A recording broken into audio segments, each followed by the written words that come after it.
En manchette ce soir, un nouveau joueur avec le Canadien, l'Américain John Leclerc.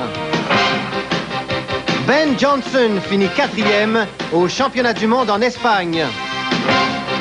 Et les Expos perdent leur premier match hors concours.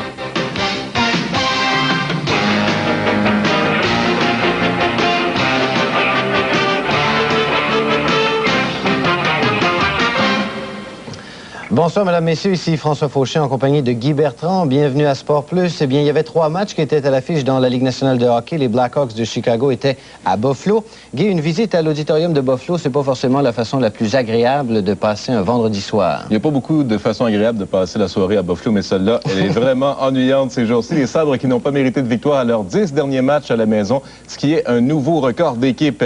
Et bien, curieusement, les Sabres vont assez bien cependant, puisque malgré leur pénurie de victoires à Buffalo, ils montrent un dossier de 3 gains et 3 matchs nuls à leurs 6 dernières parties. Et voici le pan de mur qui a mis un terme à la saison de Jocelyn Lemieux. Le nouveau dur à cuire des Hawks, Stu Grimson, s'en prend à Terry Kennedy en début de partie. Grimson va sortir de là avec une légère coupure, malgré un combat où il a porté les meilleurs coups. Les Hawks ouvrent la marque quelques instants plus tard. Steve Thomas va laisser la rondelle à Wayne Presley, qui tire entre les jambières de Clint Malarchuk, 1-0 Chicago. À la toute fin de l'engagement, maintenant, Adam Creighton refile la rondelle à Steve Larmer, qui est bien posté à l'embouchure du but. C'est un jeu d'enfant pour le vétéran qui y va de son 37e. En deuxième, les Faucons noirs reprennent où ils ont laissé. Thomas est le premier à arriver sur la rondelle derrière le filet. Mike Peluso s'en empare et fait encore mal paraître Malarchuk. Les Sabres doivent profiter d'un double avantage numérique pour finalement s'inscrire au pointage. Et encore là, c'est pénible. Dale Hawerchuk doit y aller de 3 lancers avant de célébrer, mais il en récolte néanmoins son 1000e point en carrière. C'est 3-1. Sur un autre jeu de puissance, Trent Yonnet tire de la ligne bleue et Jeremy Roenick a tout le temps de se retourner et de pousser la rondelle dans le but. Les Sabres ont l'air d'épée en plastique. Le 35e de Roenick sonne le glas pour Malarchuk, qui est remplacé par Darcy Wakaluk. Notez la rime, c'est de la poésie sportive. Wakaluk se fait accueillir par Roenick et sa force d'accélération, l'ancien de la Ligue de hockey junior majeur du Québec, envoie les Sabres au vestiaire avec un retard de 5-1. Un 11e match d'affilée sans victoire pour les Sabres à domicile. Les Hawks qui s'approchent à 2 points des Blues de Saint-Louis et de la première place au classement général. Et au classement de la section Adams, un classement qui demeure inchangé bien sûr puisque les Sabres ont perdu et conserve néanmoins une avance de 2 points sur Hartford au 3e rang. Reculés au 3e rang de la section Patrick, hier soir, les Flyers disputent le 3e d'une longue série de 6 matchs à l'étranger ce soir à Edmonton. Toujours à la recherche d'une première victoire lors de ce périple, les hommes de Paul Holmgren font face à une formation qui les a déjà battus 2 fois cette saison au Spectrum.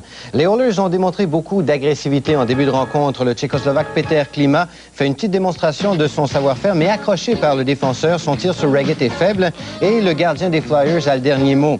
En fin de première, Craig Berube marque son 6e filet de la saison. Un très beau tir des poignets par-dessus l'épaule de Grant Fuhr. Craig Berube n'en croyait pas ses yeux et se prend maintenant pour Brett Hall. 2 minutes plus tard, Murray Craven sort de son territoire. On va le voir contourner la défensive, remettre devant à Lacombe qui est accroché, mais Murray Barron s'empare du disque et loge entre les jambières de Fuhr. C'est 2-0 Flyers. En début de deuxième, attaque de Joe Murphy des Oilers qui remet à sa gauche à Martin Gélina qui effectue une belle manœuvre pour se défaire des adversaires et marque son 17e de la saison. Un très beau but pour le jeune Québécois. Puis les Oilers nivellent la marque lorsque Craig McTavish file seul devant Reggett qu'il déjoue avec un tir des poignets. C'est un nouveau match 2-2. Mais les Oilers ne s'arrêtent pas là. Peter Klima profite de la générosité de Ken Reggett pour donner les devants aux siens pour la première fois de la rencontre. C'était 3-2 Oilers. C'est maintenant 4-2. Nous sommes en 3e période. C'est Klima qui a marqué le 4e filet d'Edmonton. Les Flyers a souligné qu'ils n'ont pas gagné à leurs 4 dernières rencontres. Et à Winnipeg, présentement en 3e période, les Capitals qui mènent 2-1 contre les Jets. Les Jets qui ont perdu leurs 3 derniers matchs. La glace est brisée pour John Leclerc, celui qui a signé un contrat avec le Canadien hier et qui s'est immédiatement joint à l'équipe. Leclerc s'est entraîné avec ses nouveaux coéquipiers pour la première fois et Yvan Martineau a assisté à sa rentrée. La carte cachée de Serge Savard cette année s'appelle John Leclerc. Heureusement que le jeune Américain ne comprend pas le français. Il croulerait sous la pression en entendant les éloges formulés par les dépisteurs du Canadien. Il n'a pas voulu non plus se laisser impressionner à son arrivée dans le vestiaire. I'm trying not to be at all. I mean, it's tough too, but, you know, I want to go out there and just do a good job. And I think if I'm waiting around and I'm in awe, I'm going to watch people skate by me. So, you know, the players made it really nice on me. They were all friendly and made it easy for me to relax. Leclerc n'aura pas beaucoup de temps pour s'énerver. Dès demain, il jouera contre les Canucks. On n'a pas le temps des parties hors concours là, pour faire des évaluations. Faut le voir. Et écoute, probablement la meilleure position présentement pour lui, c'est à l'aile gauche. Par ailleurs, le défenseur Éric Desjardins s'est confirmé effectuera un retour au jeu demain. Si le Canadien s'est entraîné à Verdun, c'est parce qu'on apprêtait le forum pour un spectacle rock qui avait lieu en soirée. Parlons de spectacle, celui qui a eu lieu à Winnipeg, impliquant 3 joueurs du Canadien. Pat Burns a eu d'autres commentaires à formuler aujourd'hui à la suite de nouveaux écrits de Photo Police. J'ai pas vu de toute façon, puis ça m'intéresse pas de le voir. Fait que, de toute façon, on se fait traiter de menteur n'importe quoi qu'on dit, fait que même pas commenter dessus. Fait que, on va laisser faire ça. Tu penses que ça déconcentre les joueurs ou au contraire, comme ça, plus de... Déconcentre pas, ça. Il n'y a personne qui a amené ce journal-là dans le bureau. Il n'y a personne qui l'a emmené dans la chambre. C'est complètement ridicule, ça. Yvan Martineau, au Forum. Maintenant, du côté des Nordiques, ils ont réussi un exploit que peu prévoyaient hier en infligeant un revers de 4-2 aux meneurs de la section Patrick, les Rangers de New York. Tout le monde devait donc être assez souriant aujourd'hui au Colisée. Allons voir ce qui en était avec Guylaine Campion. En comblant un déficit de 2-0 hier pour ensuite filer avec la victoire, les Nordiques ont accompli un exploit qu'ils n'avaient pas réalisé depuis 2 ans. Joe Sakic a profité de l'occasion pour enfiler ses 37e et 38e de la saison. Mais il faut également souligner le bon travail du trio composé de Mike McNeil, Mark Vermette et Herb Ragland, un trio efficace en échec avant. Tu as quand même de bons éléments différents sur ce trio-là. Tu as un gars comme Ragland qui est robuste, qui finit ses mises en échec. Un individu comme McNeil qui a quand même beaucoup de rapidité. Et Vermette, des possibilités de marquer des buts, puis bon en défensive aussi. Je pense que c'est un trio qui se complète bien, qui a du 16, de la rapidité, de la robustesse. Puis c'est des individus qui, quand même, avec de l'intensité. Je pense qu'ils ont très bien travaillé. Puis c'est intéressant, disons, de voir comment est-ce qu'il peut fonctionner peut-être demain soir contre les Kings. Et parlant des Kings de Los Angeles, ils seront les visiteurs demain soir au Colisée. Les Nordiques devront se méfier de Wayne Gretzky, mais également de ses compagnons de trio. Lorsque tu joues contre Gretzky, je pense que c'est vraiment important de bien travailler en défensive. C'est pas seulement Gretzky. Souvent, les plus dangereux, c'est ceux qui n'ont pas la rondelle. Lorsque Gretzky a la rondelle, c'est ses coéquipiers qui sont sur la glace qui sont plus dangereux parce que il y a l'acte ou l'habilité de détecter ses coéquipiers découverts. Puis je pense que c'est ça qui est important. C'est important de se replier, de bien jouer avec une bonne discipline en zone défensive, non pas de se faire préoccuper par la rondelle, disons. Au lendemain de ce match contre les Kings de Los Angeles, les Nordiques rendront visite aux Whalers à Hartford. Un reportage de Guylaine Campion.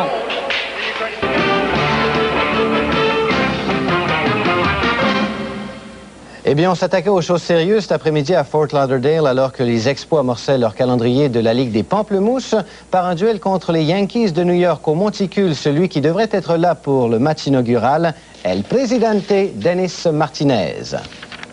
À sa première présence officielle avec les Expos, Ivan Calderon réussit un solide simple par-dessus le 2e but et c'est Otis Nixon qui en profite pour passer du 1er au 3e coussin. Pendant ce temps, Pascual Perez se la coulait douce. Il discutait sûrement avec son bijoutier. Le partant des Expos, Dennis Martinez, complète ses 3 manches de travail en forçant Steve Sax à cogner ce ballon dans la droite. Sax qui a frappé la balle en tombant. Larry Walker lance au premier pour doubler Alvaro Espinoza. Martinez n'a donné que 2 coups sûrs en 3 manches. Andrés Galarraga va claquer son premier circuit de l'entraînement en 4e. Il propulse la balle par-dessus la clôture de gauche alors que Tim Warlock est à bord et c'est 2-0 les Expos. Mais Hensley Mullins va changer les données en 4e manche. Tout comme Galarraga, il visite le champ gauche, une claque de 3 points contre Chris Henney et c'est 3-2 les Yankees. Début de 5e, Spike Owen y va d'un amorti le long de la ligne du premier. Wade Taylor lui lance la balle dans le dos et sur le jeu, Eric Bollock crée l'égalité. Il aura fallu attendre en 9e manche pour voir une équipe briser cette égalité. Mike Humphrey s'amène au marbre pour les Yankees. Il claque un circuit tout près du tableau indicateur. Un circuit qui allait procurer la victoire aux Yankees. Un gain de 4-3 face aux Expos. Malgré la défaite, soulignons la belle performance des vétérans Dennis Martinez, 2 coups sûrs, 1 but sur balle en 3 manches lancées, et Barry Jones, 1 coup sûr, 1 but sur balle en 2 manches. Et à l'attaque, 2 coups sûrs pour le nouveau venu Ivan Calderon. La saison 1991 de Formule 1 s'amorcera officiellement dimanche à Phoenix, en Arizona, par la présentation du Grand Prix des États-Unis. Quelques changements à noter pour la prochaine saison, dont le nouveau système de classement qui inclut maintenant toutes les épreuves de la saison. Et lors de la première séance de qualification, aujourd'hui, le Français Jean Alesi a causé la surprise de la journée en réalisant le meilleur temps. Au volant d'une Ferrari cette saison, Alesi a devancé le champion en titre, le Brésilien Ayrton Senna, et son coéquipier, et compatriote Alain Prost.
Et les amateurs de baseball montréalais pourraient revoir Pascual Pérez bientôt. Celui-ci veut quitter New York. Il en a assez de cette ville à la dernière année de son contrat. Il entend revenir en 92 au stade. Ce serait une bonne idée. Ouais, et ça amènerait du monde au stade. J'aurais quelque chose à dire à ce moment-là. Alors voilà qui termine cette édition de Sport Plus. Bonne fin de soirée, bonne fin de semaine. Nous serons là demain à la même heure. Bonsoir. Bonsoir.